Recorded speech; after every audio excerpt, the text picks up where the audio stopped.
জয় গুরু বাম, জয় মা তারা। প্রত্যেক দিনের ন্যায় ঠিক আমি তোমাদের মধ্যে চলে এলাম অনুষ্ঠানে। আমি শুভঙ্কর শাস্ত্রী। আজ আমার যে বিষয়ে আলোচনা, প্রত্যেকেই স্ক্রিনে দেখেছো যে দেবী মেলোডিকে নিয়ে।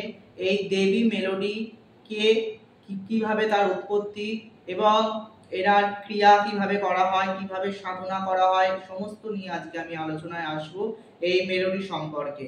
তার আগে যারা এখনো চ্যানেলটি সাবস্ক্রাইব করোনি, যারা এখনো বেল আইকনে ক্লিক করোনি, যারা শেয়ার করোনি, অবশ্যই বলবো অবশ্যই একটা শেয়ার সাবস্ক্রাইব অবশ্যই করতে ভুলো না। তোমার একটি শেয়ার দর্শক যাতে দেখে পড়তে অনেক কিছু জানতে পারে, অনেক কিছু শিখতে পারে, আমার দেওয়া টিপস প্রয়োগ তন্ত্রোক্ত সমস্ত কিছু করে তারা যাতে ভালো থাকে।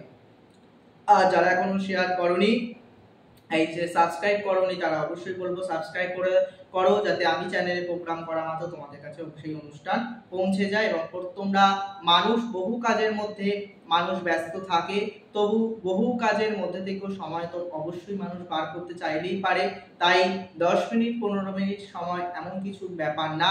মানুষ সেই সময়টাকে যদি তোমরা কাজে বা কোনো কিছু খেলে বা কোনো রকম ভাবে টিভি দেখে সব সময়টা বা ফোনে গেম খেলে সেই সময়টা যদি না ব্যয় করে যদি কোনো তন্ত্রোক্ত কোনো ধর্মীয় অনুষ্ঠানে তোমরা যদি যুক্ত হও, কোনো রকম আধ্যাত্মিক শিক্ষার কিছুতে যুক্ত হও, তোমরা সেটাতে জানতে পারবে, কি অনেক কিছু জানতে পারবে, অনেক কিছু শিখতে পারবে। তাহলে দর্শকের যে ঠকছে, একটা ফেসবুকে অ্যাড দেখলো, দেখে টাকা পাঠিয়ে দিল, বশীকরণ হয়ে গেল, এগুলো এই যে প্রতারণাগুলো থেকে অনেক কিছু থেকে অনেক কি বলবো ধারণা, আগে মানুষের মধ্যে ধারণার জ্ঞানটা নেই বলে মানুষ এখনো ভাবছে আমরা শিক্ষিত হয়ে আছি, মানুষ ভাবছে আমরা খুব চালাক হয়ে গেছি। মানুষই এখনো বোকার মতন আছে, তাই জন্য সঠিক মানুষ চিনতে পারে না। দ্বিতীয়ত কথা, তার ভাগ্য এমন চালনা করে দেয় যে সে কি বলবো, সে এমন হয়ে যায় এক সময় সে মানে এখানে ওখানে সবকিছু করতে হয়, লাস্টে ফল কিন্তু জিরো হয়ে দাঁড়ায়।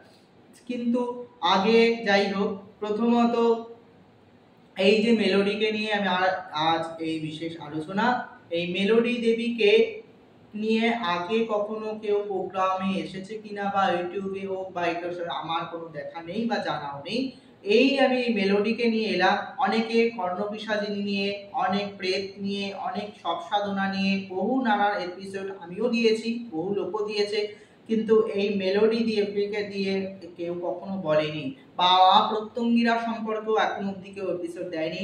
নেক্সট গুলোতে আসছি আমি মা প্রত্যঙ্গিরা, কাচ্চা কালুয়া সাধনা, দেড়ফুটিয়া ক্রিয়া এবং ভুডু ক্রিয়া, এই সমস্ত বিভিন্ন নিয়ে আমি তোমাদের মধ্যে আমি আসছি। আজ যে বিষয় মা মেলোডি দেবী সম্পর্কে তোমাদের চেনা নেই বা এনাকে চেনো না, আমি আজকে তোমাদের জানিয়ে দেবো এনার উৎপত্তি কিভাবে, কি এনার কি কোথায় এবং এনার পুজো কোথায় কি হয়।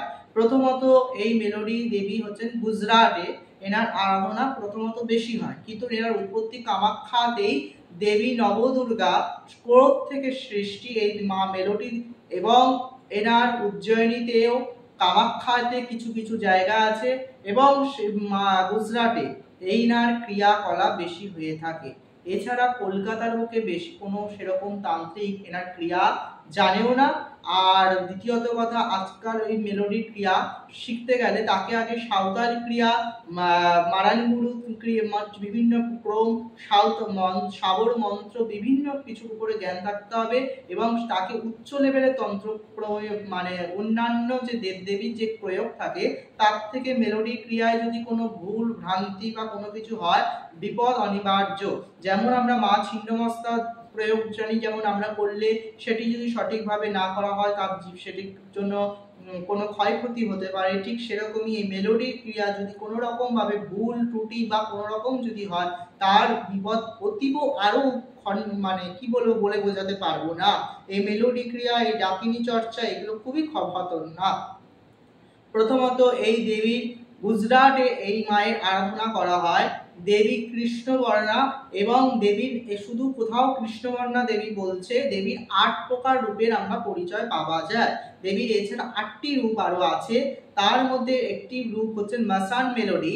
এই মাসান মেলোডি উনি কিন্তু অতীব উগ্র এবং এনার ক্রিয়াকলাপও কিন্তু ভীষণ ভয়প্রদ।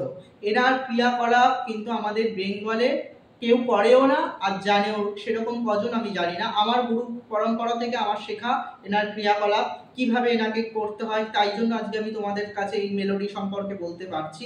তবে যেটুকু আমি সাধনা নিয়ে বলবো, মন্ত্র তো এখানে বলা সম্ভব না। যারা মেলোডি ক্রিয়ার উপর ইচ্ছুক, যারা মেলোডি ক্রিয়া শিখতে চাইছো, নিশ্চয়ই আমি তা আমার সঙ্গে যোগাযোগ করো, আমি তোমাদের গাইড করব, শেখানোর চেষ্টা করব।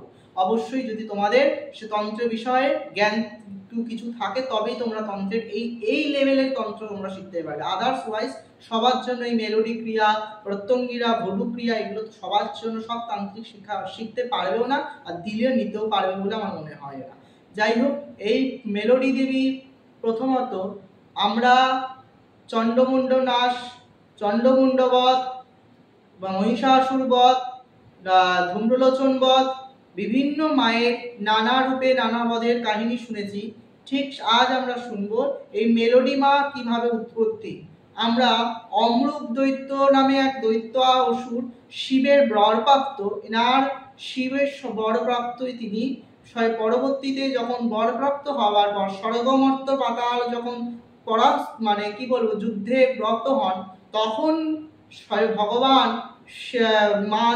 ভগবান শিব, মহেশ এবং বিষ্ণু চিন্তিত হন এবং দেবী দুর্গা যখন অমরূপ দৈত্যর সঙ্গে যুদ্ধে অবতীর্ণ হন, তখন এই নবদুর্গা রূপে এই অমরূপ দৈত্য নামক এক বিশাল দৈত্য, মহিষাসুরের মতন থেকে চারটিখানি কম নয়, সেই দৈত্যর সঙ্গে কিন্তু যেহেতু উনি শিববর প্রাপ্ত এখন ছিলেন, সেই অমরূপ দৈত্যর সঙ্গে কিন্তু নবদুর্গার যুদ্ধ চলতে থাকে।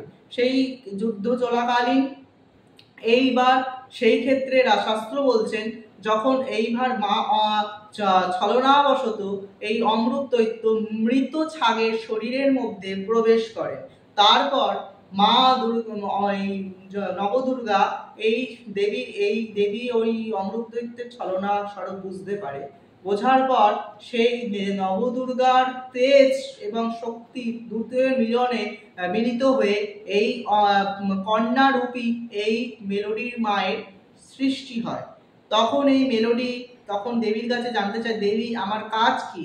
তখন এই নবদুর্গা দেবীকে দেবী আদেশ করেন যে এই দৈত্যকে নাশের জন্য আমি তোমায় সৃষ্টি করেছি, তুমি এইবার মা মেলোডি তার এই কন্যারূপী এই মেলোডি মা তিনি কি করলেন, তখন ওই ছাগের মধ্যে যে প্রবেশ করেছিলেন, ছাগটাকে সে তো মৃতই, তাকে আর কি বধ করবে, তার শরীরের মধ্যে উনি চেপে বসলেন।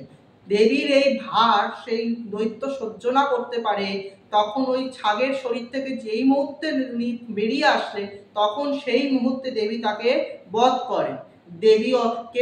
দেবী ভীষণ সুখপ্রদা, বরদায়িনী, তিনি কিন্তু আবার যতটাই উগ্র, তিনি স্নেহবৎসলা, সন্তানকে মানে কি বলবে এক কথায় তিনার কাছে যে যেটা চায় সেটা সে পায়। যে এই মা মেলোডি, যেমন আমরা বৈষ্ণোদেবী নাম শুনেছি, বৈষ্ণোদেবীর মতন দেখতে কিছুটা ওনাকে তোমরা যদি গুগলে গিয়ে দেখো এই মেলোডি দেবীকে দেখতে তোমরা পাবে, গুগলে মা মেলোডি বলে সার্চ করবে, মেলোডিকে ছবি অনেক পেয়ে যাবে। এই মা মেলোডি ইনি কিন্তু বক্রী অর্থাৎ ছাগের উপর বিরাজ করছেন। ইনি অষ্টভুজা, কোথাও উনি দ্বিভুজা, কোথাও আবার চতুর্ভুজা, এর 8টি রূপ। এনার মস্তকের মধ্যে নবদুর্গা শক্তি, নবদুর্গা অর্থাৎ নবদুর্গা দেবী, নবদুর্গা এনার মস্তকে বিরাজ করছেন। চামুন্ডা সবই ওনার শরীরের মধ্যেই, আদার্স ওনার বাইরে আর কিছু নেই। সমস্ত দেবদেবী ওনার শরীরের অঙ্গে এক এক অঙ্গের মধ্যেই শক্তি বিরাজ করছেন। আর ব্রহ্মা, বিষ্ণু এবং শিব শক্তি স্বরূপে এই শক্তি আর ওনার এতে করছেন।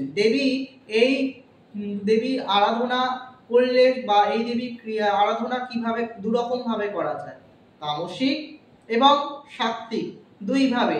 যারা সাত্ত্বিক ভাবে এই দেবীর পূজা অর্চনা করে, তারা নারকেল, চাল এবং বিভিন্ন ফল মিষ্টি স্বরূপে দেবী ব্রহ্মচর্য পূর্বক তারা পূর্ণিমা শুক্লপক্ষ দেখে এই দেবীর সাধনা শুরু হয়।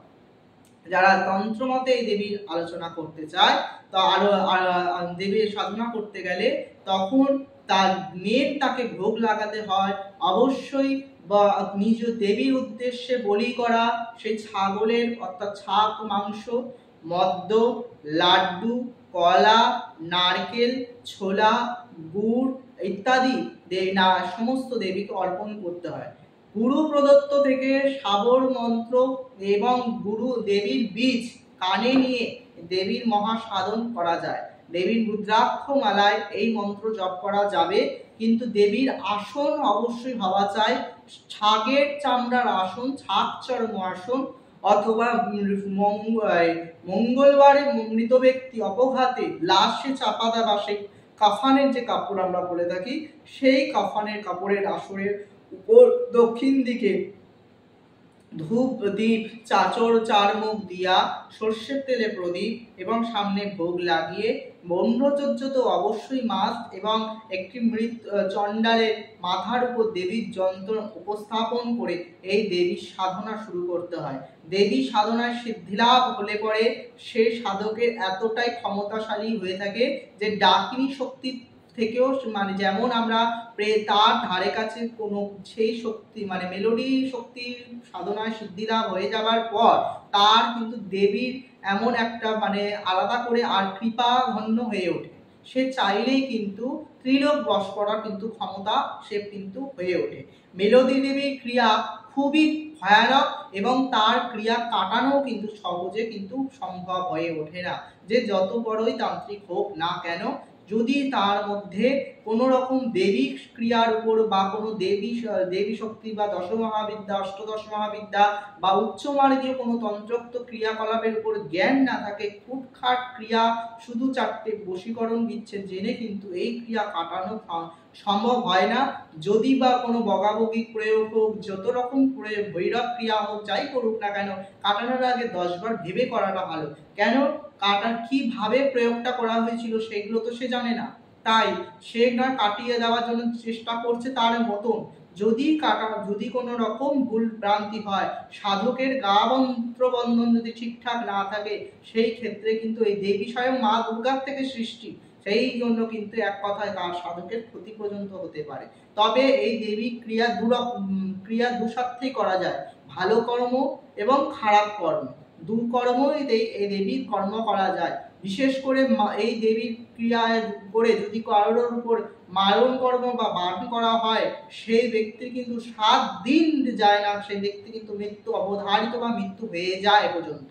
কেননা আমার করা প্রয়োগ আমি বলছি বলে সেই জন্য আমি বলতে, কার কি করেছে বলে আমি বলতে পারবো না, সেই জন্য আমি বললাম যে এই দেবীর প্রয়োগে মারণ ভার এমন গুরুত্বতন্ত্র হয়, সেই ব্যক্তির হঠাৎ করে কোনো রকম কোনো কিছু থেকে পড়ে যাওয়া বা অ্যাক্সিডেন্ট হয়ে যাওয়া বা হঠাৎ করে সে নিজেই সুসাইড রাতারাতি করে নেওয়া কিন্তু চিন্তা ভাবনা পরিস্থিতি হয়। এই দেবীকে দিয়ে যদি মারণ ক্রিয়া বান করা যদি হয়, দেবীর কেউ বাড়ি বন্ধন করে রেখেছে, তুমি যদি এখন মেলোডি দেবী তার উপর প্রয়োগ করা হয়, তোমার বাড়ি যতই বন্ধন থাকুক না কেন, আমরা একটা তন্ত্রের আমরা একটা জানি যে মানুষ মরার পর 3.5 হাত মাটির নিচে হবে তো ঠাই, এই যে আমরা শ্লোকটি গানটি আমরা অনেকেই জানি, সেই 3.5 হাত গর্তের নিচ থেকে কিন্তু তার মন্ত্রের ঊর্জা শক্তি তোমার বাস্তুটার সেই মন্ত্র যতই বাধা থাকুক সে কাটিয়ে দিতে পারে। মা মেলোডি ক্রিয়া তুমি জলে থাকো, স্থলে থাকো, আকাশে থাকো, বাতাসে থাকো, যেখানে থাকুক না কেন, যে ব্যক্তির নামে চালনা হবে, সে যে পৃথিবীর যেই প্রান্তে থাকুক না কেন, তার ক্রিয়া দিয়ে খাটবেই, যদি সেইভাবে প্রয়োগ করা যায়। এই প্রয়োগ খুব গুরুত্বপূর্ণ, মানে না জেনে করা যাবে না, একটা প্রথম কথা। আর এই এনার পুজো পদ্ধতি সমস্ত পুজো পদ্ধতি থেকে অনেকটাই আলাদা, এবং এনার মন্ত্র আমার শিষ্যরা যাদের শেখাই যারা জানে, অনেক মন্ত্রের থেকে সাবর মন্ত্র ঠিকই কিন্তু অনেক শত গুণে আলাদা এই মা মেলোডির মন্ত্রক্রিয়া। এবং এই মেলোডি দেবী আমি আর একটা জিনিস বলি, এই যদি কাউকে মেলোডি দিয়ে বশীকরণ করা হয়, আমরা রাজমোহিনী বশীকরণ নাম শুনেছি, কিন্তু এই মেলোডি প্রয়োগ করে যদি কারোর বশীকরণ করা হয়, তখন দেখা যায় সেই ব্যক্তি কোনো যতই দূরে থাকুক না কেন, তাকে ছেড়ে দিয়ে চলে যাক না কেন, সে তো ফিরে তো আসে, এমন সে নিজের ভুল ভ্রান্তিটা বুঝতে পেরে এত হাউ হাউ করে কাঁদতে থাকে, এরকম দেখা যায়। মেলোডি দেবীর আমরা আজকে তাহলে জানলে যে তার কি উৎপত্তি কোথা থেকে। প্রথমত ইনি গুজরাটের দেব, কিন্তু এনার আরাধনা আজীবন এখনো তার চলছে, কিন্তু বেঙ্গলে এনার আরাধনাটা সচরাচর দেখা যায় না। আমি নেক্সট ভিডিও একটুখানি আসবো বহুচারা তন্ত্র। এই বহুচারা মাও ঠিক কিন্তু মোড়কের উপর বসে থাকে, যেটাকে মা মোরগা দেবী বলে অনেকে জানে। এই রকম মা মেলোডি ছাগো বাহিনী ছাগের উপর বসে আছে। এনার তন্ত্র করতে গেলে সেখানে ছাগলের মানে আমরা যেটাকে বলা হয় হৃৎপিণ্ড, সেটাকে ছাগলের কলিজা, পাঁঠার কলিজা, পাঁঠার শিং, পাঁঠার জিভ, পাঁঠার যে আমাদের যে যৌনাঙ্গ থাকে সেইটা, এবং তার ডান পায়ের খুর, বিভিন্ন ছাগলের বিভিন্ন অঙ্গ দিয়ে, ছাগল মরে যাওয়ার আগে যে দড়ি, সমস্ত কিছু দিয়ে ক্রিয়াকর্মটি করা হয়। এছাড়া আরো বিভিন্ন তো জড়িবুটি থাকে, সেই সমস্ত দিয়ে হোমে প্রয়োগ করতে হয় এই মা মেলোডির ক্রিয়া। মা মেলোডির ক্রিয়া না জেনে কিন্তু করা যায় না। এনার পুজো কি সব অনেকে গৃহরা অনেকে প্রশ্ন করতে পারে, গৃহীরা কি করতে পারে? না করাটাই পুজো বলতে গেলে এনার যে অষ্টভুজা রূপ যে রয়েছে ছাগলের উপর, সেই রূপ করতে পারে। সেই রূপের মধ্যে মা 8টি হাতে ত্রিশূল, তরোয়াল, শঙ্খ, চক্র ইত্যাদি নিয়ে বিরাজ করছেন। এই রূপ দেব ঘরে কেউ যদি রেখে পুজো করতে চায় শান্তির জন্য করতে পারে। তবে আমি বলবো মা মেলোডি কি খুবই উগ্র, তাই একটু যাদের শক্তি মন্ত্রে দীক্ষিত আছে বা যারা আছে তারা জেনে শুনে করাটাই ভালো। জয় বাম, জয় মা তারা। আর আজকে সময় যে নাই তবু বলে যাই, আমি ছিলাম, আমি আছি, আমি থাকবো, ভয় কি? জয় তারা, জয় বাম, জয় তারা।